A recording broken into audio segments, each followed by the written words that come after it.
Será que as escrituras sagradas realmente é uma farsa, como disse o ateu Antônio Miranda? Será que o conhecimento é tão vasto, o conhecimento dele, que ele conseguiu desvendar esse enigma e provou que as escrituras é uma farsa? Será que sim? Ou será que ele é mais apenas um enganador que quer lançar dúvidas com referência às escrituras? Fique comigo, porque hoje farei uma resposta ao ateu Antônio Miranda.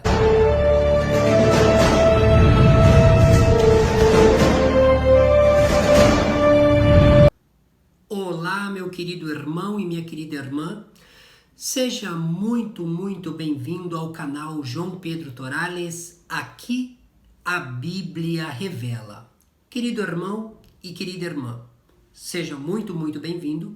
E hoje temos um vídeo muito importante no canal.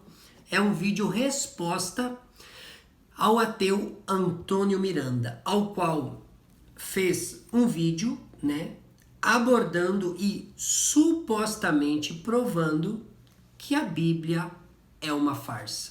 Será que ele está certo? Ou será que ele é apenas um ateu enganado e tentando enganar outras pessoas? Muito bem. Claro, esse vídeo será feito com respeito, com educação. Não iremos atacar a pessoa, Eu peço para que todos os meus inscritos não ataquem a pessoa dele, mas vamos responder democraticamente ao vídeo que ele supostamente provou que a Bíblia é uma farsa, ok? Então, assim, ele disse que ele é especialista em teologia reversa, Teologia reversa, em outras palavras, um lançador de dúvidas com referente à palavra de Deus. Ou seja, uma pessoa, que quer simplesmente atacar as escrituras ou lançar dúvidas, ok? Esse é o papel dele, ou o papel da teologia reversa. Mas muito bem, antes de nós entrarmos na refutação e na resposta ao vídeo dele, ele fez um vídeo abordando vários pontos e, entre aspas, mostrando que a Bíblia é uma farsa, Então, supostamente, ele provou que as escrituras são invenções humanas. Será que isso está certo? Então, antes de respondê-lo propriamente dito, mas já indo respondendo, eu quero aqui mostrar para vocês os papiros que ele citou, tá? Então nós vamos ver aqui alguns papiros para que você possa se familiarizar e entender em que aspecto nós iremos, aqui o canal João Pedro Torales irá refutar este ateu. Vamos ver aqui primeiramente o papiro P1. O papiro P1 é esse daí que você está vendo na tela, Ele foi datado nos meados do 3º século. Este é o papiro P1. Ali contém alguns versículos de Mateus, capítulo 1. E esse papiro, melhor dizendo, ele veio do Egito, ok?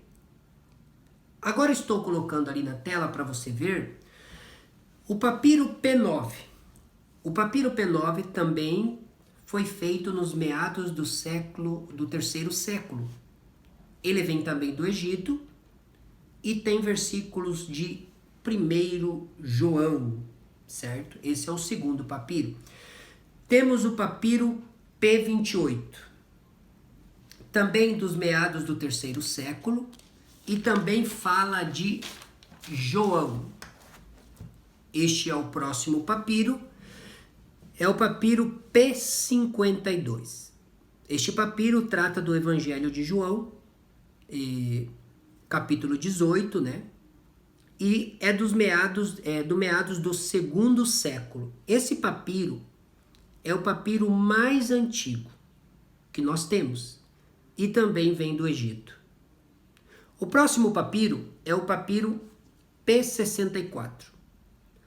Traz versículos de Mateus, e ali no final do segundo século, entre o terceiro século. Ele também vem do Egito. E os papiros, como você está vendo, eles são fragmentados e muitas vezes, né, eles não são completos, ou na sua grande maioria, ele tem alguns pedacinhos que foram cortados, ok? Muito bem. Vamos agora adentrar em alguns pontos, né?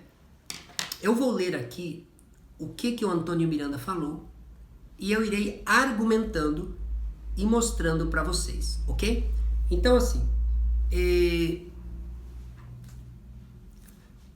Antônio Miranda disse: a maioria dos papiros vem do Egito. E você pode perguntar: qual o problema? Aí ele diz: esteja com a mente bem aberta. Esteja com a mente aberta para que você possa aprender o que eu tenho para mostrar para vocês, ok? Aí ele diz: como nós só temos fragmento do texto de João e na Bíblia temos inteiro, como isso é possível? Ele disse: se do texto de João nós temos fragmentos do papiro e depois sucessivamente os códex, né? E como nós agora temos o texto de João por completo. Eu já irei abordar sobre este ponto, mas eu quero seguir aqui as falácias dele, né? Aí ele diz: a Bíblia só vai surgir completa através do Códex, ou seja, no quarto século, e através ali do Códex Sinaíticos, né? Aí ele diz: o Códex tem adulteração. Muito bem. Mostre a adulteração dos códex que você falou. Você só disse que os códex têm adulteração, mas eu gostaria que você mostrasse as adulterações que estão nos códex. Então, só falar e não mostrar não adianta. Aí, no quarto século, tem o Códex Vaticano. Muito bem. Primeiro ponto. Os papiros, eles são fragmentos que contêm relatos, os relatos mais antigos que nós temos sobre aí os evangelhos, sobre os livros que estão compostos principalmente ali no Novo Testamento, certo? Muito bem, mas vamos seguir adiante o que ele falou. Aí temos que pegar o P45, né? Que ali tem Mateus, ele diz, eu vou mostrar ali o P45 para vocês conhecerem. Mateus, Marcos e João, que é do terceiro século e também vem do Egito. Aí ele diz: o problema é que ele foi interpolado, preenchido pelos copistas, adulterando para preencher as lacunas. Primeiro, mostre e prove que eles foram adulterados para preencher as lacunas. Porque você falar que eles foram adulterados é muito fácil. Agora eu gostaria que você mostrasse onde eles foram adulterados. Eu quero aqui mostrar para vocês que essas lacunas, elas não foram adulteradas.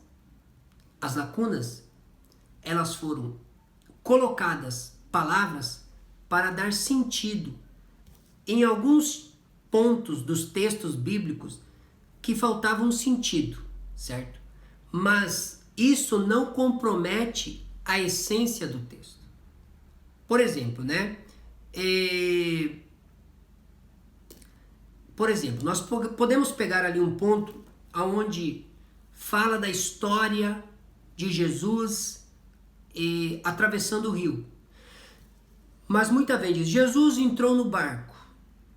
E aí a história continua no papiro dizendo: e aí na cidade, Jesus caminhando, então ficou sem nexo o texto.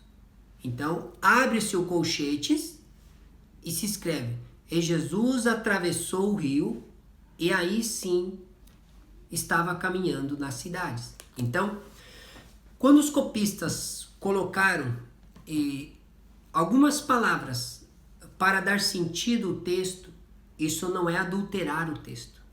Isso é mostrar uma sequência lógica para que o leitor possa entender e para que a frase não fique solta. Mas em nenhuma frase ou palavras que foi colocado tirou a essência do texto, o sentido, por exemplo, do que Jesus estava fazendo. Mas aí ele diz: olha, foram preenchidos, então eles mentiram para você. Não, amigo, quem está mentindo é você. Todo preenchimento que é colocado entre colchetes, deixando claro que isso não está nos códices, né? E que não está nos papiros, é para dar sequência à história, ou dar uma lógica à história na frase, mas não compromete a essência do texto, ok? Mas vamos lá. Aí ele diz, né? Ele diz, né? Que os copistas omitiu e que colocou quem entendia ser melhor. Não, Antônio. O copista, ele não faz sozinho. Existe uma cúpula, né, de vários copistas, entre eles teólogos, entre eles pessoas especialistas, e que toda palavra que foi agregado às escrituras, que foi agregado à palavra de Deus, ele está entre colchetes, certo? Para mostrar que foi agregado, e que quando foi colocado essas palavras, elas não tinham o intuito de mentir, nem enganar, nem omitir. Isto é uma falácia sua, porque você não crê nas escrituras, e a tua missão é descredibilizar a palavra de Deus. Mas quando foi colocado essas palavras, é para dar sentido a uma frase ou a uma história que muitas vezes estava sem sentido lá nos papiros ou nos próprios códices, ok? Vamos lá então. Como eu já disse, né, ali um exemplo claro: Jesus, por exemplo, subiu no barco e de repente o códice continua: Jesus subiu no barco e caminhando Jesus pela cidade. Mas, Jesus subiu no barco e caminhando pela cidade. Aí o que os copistas fazem? Como eu já disse, frisando novamente, abre parênteses, diz: e atravessando o rio, né, para outra margem, aí Jesus estava caminhando na cidade. Então é para dar uma sequência lógica ao texto, mas nunca fugindo do que o texto propõe. E você já induziu, tentando jogar, tentando vomitar a tua incredulidade na palavra de Deus para lançar dúvidas nos cristãos. Então quem está mentindo é você. Quem está mentindo é você, dizendo que os copistas fizeram o que achava melhor. Não é assim, amigo, e você sabe que não é assim. Temos que ser sinceros, ok? Você já foi cristão, então um dia você já pelo menos conheceu, né? E quem sabe já foi sincero na sua vida. Mas vamos a ler. Aí ele diz, né? Você diz, né? Mas aí você satiriza e você diz: mas Antônio Miranda, né? Como você prova que eles adulteraram? Como você prova que eles manipularam, né? Bom, aí você diz: mas se os papiros mostram que 5 papiros é de um jeito e o outro está diferente, você vai acreditar em quem? Essa é a tua interpolação. Amigo, nenhum papiro vai mostrar diferente, como eu já bem expliquei. Os papiros são fragmentos mais antigos, e você sabe disso, que temos da palavra de Deus. Entretanto, quando foi colocado ali um sentido na palavra nos códices e depois nas escrituras, isso não anula a verdade das escrituras. Porque os copistas não estão agregando uma palavra para poder enganar as pessoas, mas é para dar sentido ao texto. Segunda ou terceira verdade que eu já estou explicando. Mas vamos ler. Aí, Antônio diz, né? Se o seu líder disser Mateus foi escrito por Mateus, ele está mentindo, ele diz. E se seu pastor não souber, que tipo de líder você está seguindo? Agora eu gostaria que você provasse, Antônio Miranda, que Mateus não foi escrito por Mateus. Você tem como provar? Não, você não tem como provar. Ah, mas o que nós temos são papiros mais velhos aí, que é do 2º século e depois a maioria do 3º século. Então não tem como provar que foi Mateus que escreveu. Assim como também não tem como provar que Mateus não escreveu. Eu prefiro acreditar nas escrituras que confirma que o escritor é Mateus. Então, esta tua afirmação que Mateus, um exemplo, que o escritor de Mateus não foi Mateus, é uma mentira, porque você não tem como provar. Você não tem como provar. Mas vamos seguir a lei. E aí você diz, né?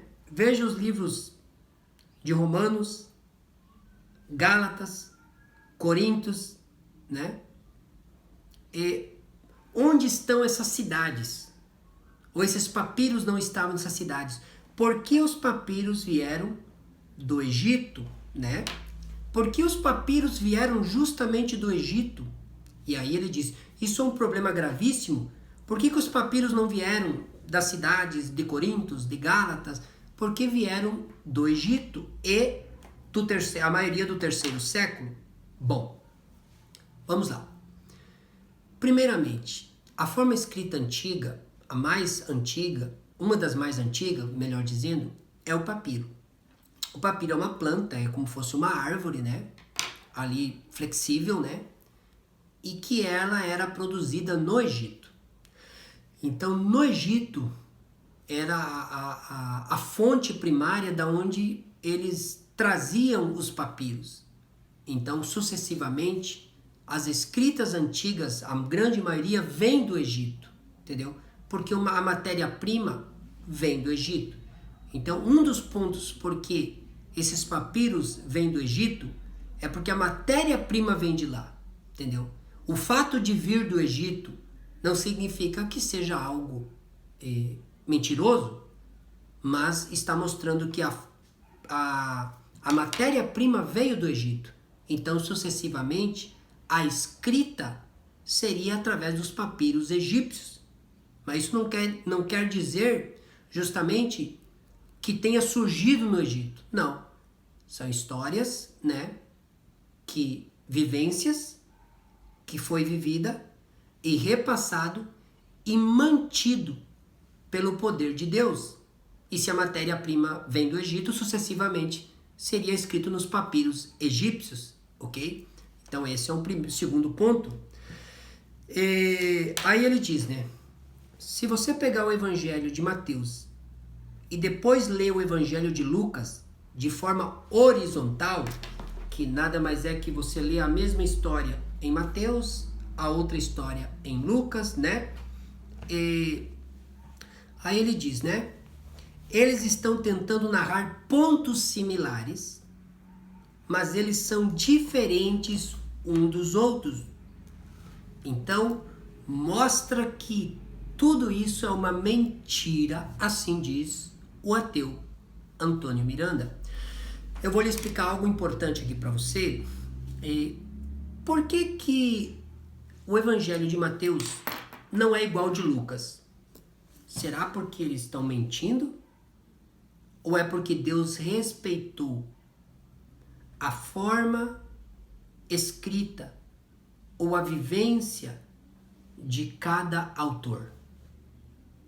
Então é muito fácil você chegar aqui e falar, não, porque Mateus fala um pouco diferente de Lucas, então isso prova que é uma mentira. Isso é uma falácia sua, Antônio Miranda. Porque se eu for contar uma história e você for contar a mesma história que eu estou contando, a gente vai divergir em vários aspectos. Mas isso não quer dizer que eu esteja mentindo ou que você esteja mentindo. Um exemplo, existe um acidente de carro, e este acidente de carro, vai lá o Antônio Miranda e relata, olha, tinha 3 pessoas que estavam ali aparentemente mortas no carro, e o carro estava todo amassado. E você passou e viu esse episódio.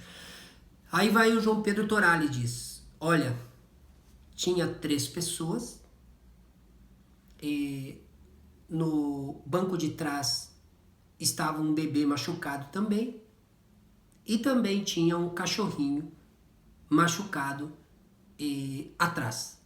E sucessivamente o carro estava amassado e os pneus de trás, o eixo de trás tinha saído do carro. A mesma história, eu contei a forma holística como eu vi e você contou a forma holística que você viu. Isso quer dizer que eu menti ou que você mentiu? Não. Isso quer dizer que eu tenho um ângulo de ver a história e você tem outro ângulo. A mesma história que acontecia com Jesus, Mateus conta de um jeito, Lucas conta de outro. A mesma história, mantendo sempre a essência das curas de Cristo, a forma com que Jesus falou, mas em alguns aspectos Lucas tinha uma visão e Mateus tinha outra visão. Então você usar essa falácia para dizer porque cada um narra de uma forma um pouco diferente é uma mentira, isto é uma falácia sua e agora eu provei, ok? Mas vamos além. Aí você diz, você acreditar que tudo isso é uma verdade, haja fé, né? Você diz, haja fé acreditar que isto é uma verdade. Amigo, haja fé para vocês ateus acreditarem que tudo surgiu de uma explosão. Estourou lá e começou a surgir. Haja fé para você acreditar que você veio do nada. Você mesmo, Antônio. Ou que eu vim do nada. Simplesmente evoluí e estou aqui, ó. Um ser perfeito, pensando. Haja fé para acreditar nisso, né? Se eu te contar, Antônio, que um livro surgiu do nada e que esse aqui não teve autor e que surgiu do nada, tudo perfeito assim este livro, você vai acreditar em mim? Não. E se eu te garantir que esse livro veio do nada?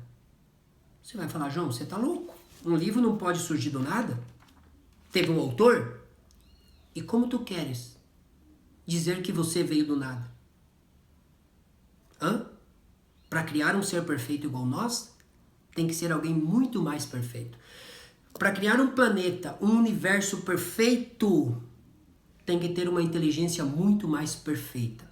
E isso nós cremos que é Deus, ok? Muito bem.